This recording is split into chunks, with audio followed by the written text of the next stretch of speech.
Welcome to you, Tony. Welcome to everybody on the Facebook, whether you're joining us live right now or you're going to join us later. I would like to officially welcome everyone to the Illinois Fire Safety Alliance's Safety Series program. Today, our topic is Smoke Alarms Save Lives, and we are supported by JC Restoration. For those of you who are unfamiliar with the Illinois Fire Safety Alliance, or IFSA, we are a nonprofit organization dedicated to fire safety and burn prevention education across the state of Illinois. And we also provide support programs to adults and children who have been impacted by burn injuries. My name is Riley. I will be moderating this session today on smoke alarms. I am the program coordinator here for the IFSA. Today's session is going to be right around 20 minutes. We're going to try and keep it right tight in 20. And we're going to be talking about all things smoke alarms. And joining me, we have the lovely fireman Tony Rodkey joining us from Countryside Fire Protection District. So thank you for joining us today, Tony. You're welcome. My pleasure. So I do have a list of questions prepared for you, topics to get us going. But if anybody watching has a question, go ahead and throw it in the chat and we will make sure to answer that. If we can't answer it in our 20 minutes, we'll be sure to answer it in the chat as soon as we're able. But with all that being said, should we just dig into it, Tony? Yeah, absolutely. Okay, awesome. So to get us started, can you just tell us a little bit about the different types of smoke alarms that we have to choose from? Well, typically you're going to have a battery operated smoke alarm similar to this one that you can typically get for about $4 that comes with a battery from one of our community partners, Walmart. Another one is a 10-year lithium battery that looks similar to this.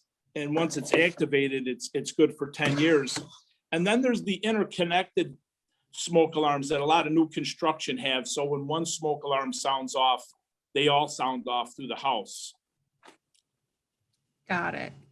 And then can you also touch briefly on the difference between the ionization alarms versus the photoelectric alarms? Yeah, absolutely. Ionization smoke alarms tend to respond faster to the smoke produced by flaming fire than photoelectric. Photoelectric smoke alarms tend to respond faster to a smoke produced by a smoldering fire. And photoelectric has like this little laser that's in there. And once smoke gets in there, it sends the laser in all kinds of different directions and activates the smoke alarm that way. So ionization tend to respond faster to the flaming fire versus photoelectric, which tend to respond faster to smoldering smoke alarms. Both are going to work for you. Okay. That's great. That makes sense. Can you touch a little bit on the replaceable battery versus the 10-year battery? I know there's the Illinois law that's going to be taking place in a couple years here. And then what are some of the differences? How can folks choose which alarm is best for them? So right now, the battery operated smoke alarm, I'm just going to go ahead and show you again. The battery operated smoke alarm should be tested monthly. And then we want to change the batteries. Typically when we change the clock is the reminder. So twice a year. Whereas the 10-year smoke alarm, once you activate it, it's good for 10 years.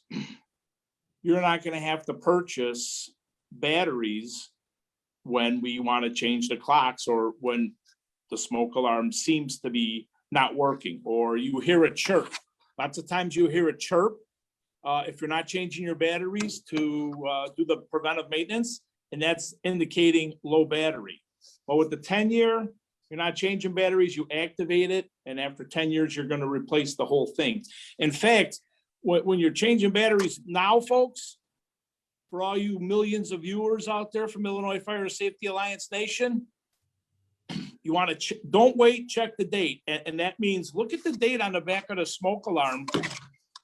When you go to change your batteries, and it'll tell you when it was manufactured. And if it's older than 10 years, you want to replace the entire unit. When the 10 year starts to chirp, you know it's a 10-year battery. You're going to see when it was manufactured. You're going to have to replace the whole unit. Understood. So once folks have decided what type of alarm they're gonna go and purchase, how do they know, where should they be installing them? What's proper installation in a residence look like? We recommend minimum one smoke alarm on every level. In Illinois, that is the law. And you want to have one near the bedrooms, the bedroom hallway, if you will. The fire departments aren't going around checking everybody's house to make sure they're following the law. We're encouraging you to follow the law for your own safety, okay, for your family safety. So at least one on every level, whereas national law says, hey, we want you to have one on every level and in every bedroom. We'd love for you to hear the beep where you sleep. So yes, if you can have those smoke alarms in your bedroom, again, the smoke alarm is only $4 battery. Now, the 10-year is going to be a little bit more expensive, about 3 times as much, but in Illinois, at least one on every level. Okay. Okay, got it. And at the IFSA, we do agree with you, Tony. We like to enforce the national recommendation of having them inside of all the bedrooms as well. And if I could add one thing, Riley, we don't recommend having them in or near the bathrooms or the kitchen due to nuisance alarms. So somebody's taking a hot shower and it's creating steam, that could simulate smoke and activate a smoke alarm. And then, of course, if we're accidentally overheating food and causing smoke in the kitchen, that's going to set off the alarm. We know that's a nuisance alarm. It's not an emergency, but that's why we don't recommend smoke alarms in the kitchen or bathrooms. Got it. Got it. I've definitely been victim to a couple nuisance alarms, so that's helpful. Thank you. You're welcome. What about those folks who might be deaf or blind, might have any sort of special need that would impact how a smoke alarm would function in their home? There's several hardware stores that you know are in your community that will sell these shakers or strobe style for the hearing impaired or visual impaired folks out there. Those are a little bit more expensive, but they're going to alert somebody if they're sleeping versus the sound of the smoke alarm. Deaf people, hearing impaired, as loud as that is, they may not hear that. So the shakers are designed to install near your bed, and they go under the mattress and it would vibrate, and it's activated through, believe it or not, some smoke alarms as well that pick up the sound. So there are the shakers and strobes out there for folks with those disabilities, unfortunately.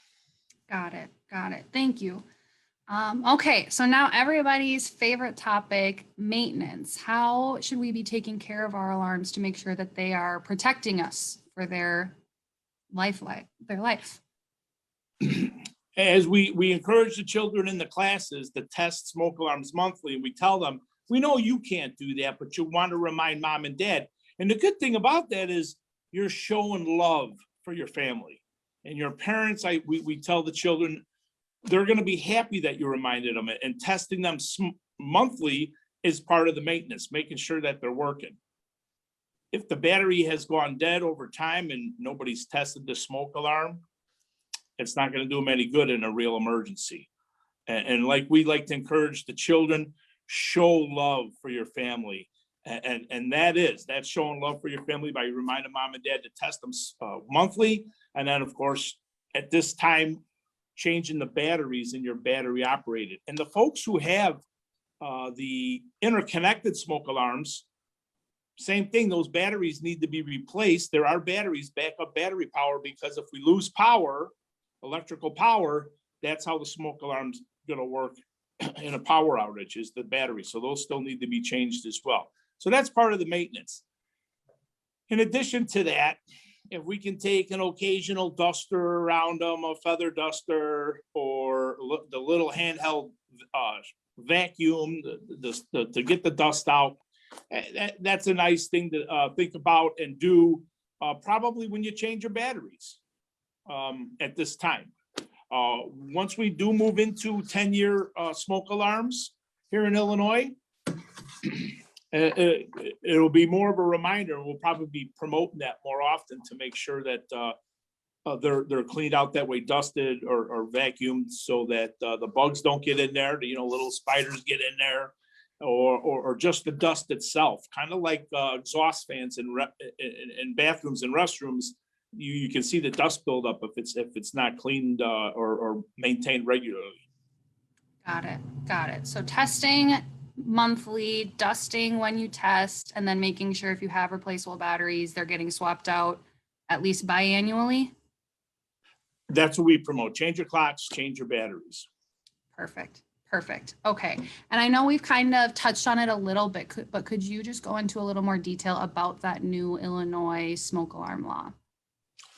Well, from my understanding is January 1st, 2023, the area outside of Chicagoland or Chicago specifically, I believe is exempt. We're going to move towards the 10-year smoke alarm. Okay, it's a battery that's supposed to last 10 years. And I'm not sure exactly when Chicago's getting on board. I believe it's like 2033. I think they have a 10-year grace period. More importantly, since I know where we're at up here at Countryside Fire Nation, the Vernon Hills, Illinois area, in about a year and a half, we're moving towards the 10 years. So January 1st, 2023, Illinois moving into the 10-year smoke alarm program. Got it. Got it. And I do know if you have the interconnected alarms, you're exempt from that as well. I just wanted to.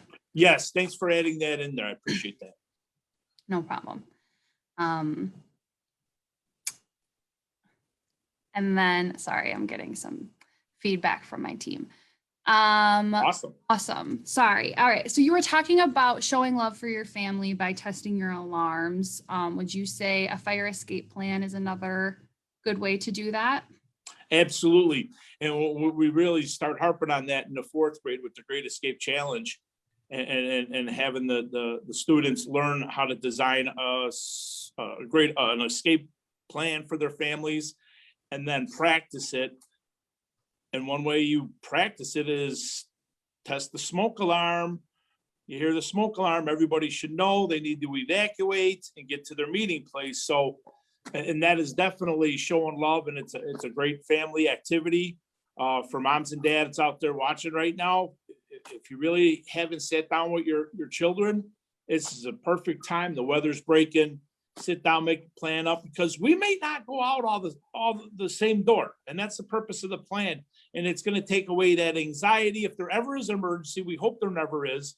But once they get outside, they should get to the meeting place, which is out in front of the building, where the fire department, rescue, or police may show up. We don't want you in the backyard.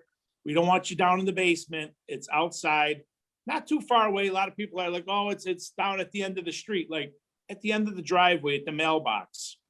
Mine's a statue in the front yard. Got it. Thank you. And I did want to just note there will be a link in the chat. If anybody has questions about that new smoke alarm law, we'll link a resource for everyone there. Okay, that's great. Thank you so much. Then the last question I have for you, Tony, if people are really interested and enlightened by our conversation today, and they're like, oh man, I need to get smoke alarms, what would be their first step in your recommendation? Well, as I mentioned, inexpensive battery operated smoke alarms for $4 at our partner. We work with Walmart regularly up here in Countryside Fire Nation. And if you're unfortunate enough where you're like, oh, can't afford smoke alarms, you can typically reach out to your local fire department. I know we have the program here at Countryside Fire Nation, and fortunate to have great partners that we can provide free smoke alarms. So for the folks out there outside of the Countryside Fire Nation, within the Illinois Fire Safety Alliance Nation, reach out to your local fire department, and I'm sure that they would help you out. Okay, awesome. Thank you. So I do see there's a couple questions in the chat I wanted to circle back to. The first one, we should be testing the 10-year alarms every month. So if they have a 10-year sealed battery alarm, test them every month, right? Yes, and I'm glad you mentioned that. And there's typically a hush button too. So if for some reason it's a nuisance alarm, some smoke wafted from some burnt food from the kitchen to the bedroom hallway, and it starts sounding off and you're knowing, oh, I burnt the toast. Okay, there is typically a hush button so you can hit that and silence it. And many times people, they'll grab their dish towel and start waving it. But yes, it's the same thing. We want to make sure that's working. And we recommend too using your escape plan and practicing that twice a year, so that time frame around when we change the clocks and change the batteries. But we're gonna have to come up with a little different logo or a different saying once we get into this 10-year program, 10-year smoke alarm program.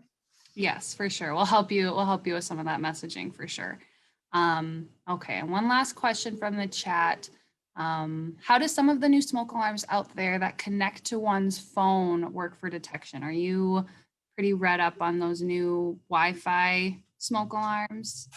I'm not, but what's nice about those is if you have that app and you have that smoke alarm, if it's going off in your house and you're not there, you're gonna know. So you could have the fire department respond. You would be able to call 911 and let them know I'm getting activation in my house. And that kind of fire does occur when we go out, we should blow it out. And that means if you got candles and you accidentally forgot to blow it out and something occurred that caused a fire because of a unattended candle, which is a leading cause of fires in the US, that app and that type of smoke alarm would be instrumental. So, but that's a whole nother cost as well. Sure. Understood. We will try and link a resource on that topic as well in the chat for everyone. Thank you so much for joining us, Tony Rodkey from the Countryside Fire Protection District. We really appreciate you and your expertise today. And thank you again to our event supporter, JC Restoration. If anybody watching wants more information regarding fire safety, burn prevention, or you just want to learn more about the Illinois Fire Safety Alliance, you can visit our website, www.ifsa.org. And we hope that you will all consider joining us for our next safety session, which will be Tuesday, May 4th at 2 p.m. And we're going to be talking about bonfires, fire pits, and grilling. And if you are interested in that event, make sure you actually check in the Facebook event that you're interested or you're going, so all your friends see and you'll receive reminders and notifications. So thank you again for joining us, Tony. You're welcome. You're welcome, Riley. I really I'm honored to be invited to do this. Thank you. It was fun. It was fun chatting. I will talk to you soon. Have a good one. You too. Thank you. Bye-bye.